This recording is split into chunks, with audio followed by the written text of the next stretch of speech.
Being alone isn't the same thing as being lonely. But for a long time, I didn't know that.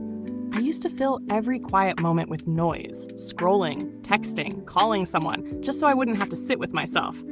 I thought being constantly surrounded by people or distractions meant I was okay, that it meant I was living. But it didn't. It just meant I was hiding. See, there's a kind of strength that only grows in solitude. When you're alone, there's no one to perform for, no one to impress, no one to distract you from yourself. And that can feel uncomfortable at first, because suddenly you're face to face with your own thoughts, your insecurities, your past mistakes, your fears. But that's where the growth actually starts. Most people run from that silence because it's hard.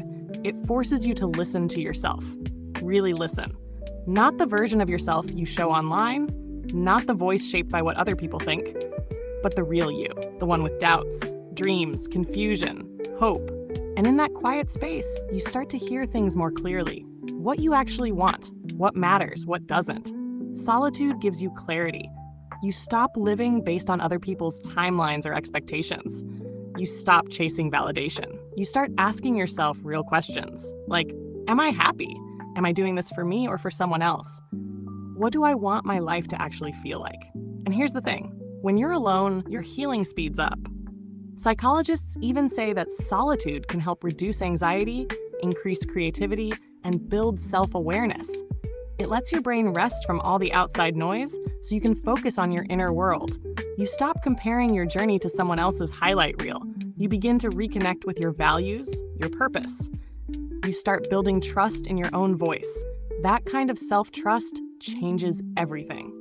Because when you're okay on your own, you stop settling. You don't cling to people out of fear. You don't chase attention or approval. You don't say yes to things just because you're scared of being left out. You learn to be whole without needing someone to complete you. And the people who do come into your life after that, they're better. You attract real connections, not ones built on insecurity or codependency, because now you know your worth. You're not trying to be chosen anymore. You've already chosen yourself.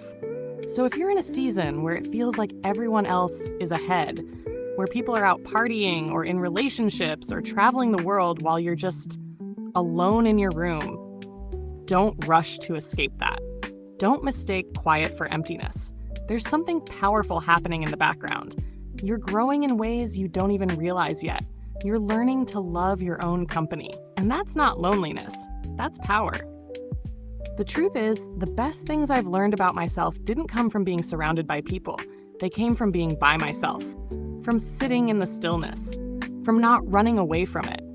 That's when I found direction. That's when I found peace. So if you're alone right now, I hope you know it's not a punishment. It's an opportunity, a chance to meet the most important person in your life, yourself. And once you do, everything starts to change. You begin to move differently, think differently, live differently. Not because anyone told you how to, but because now you know who you are. And that kind of power, nobody can take that away from you.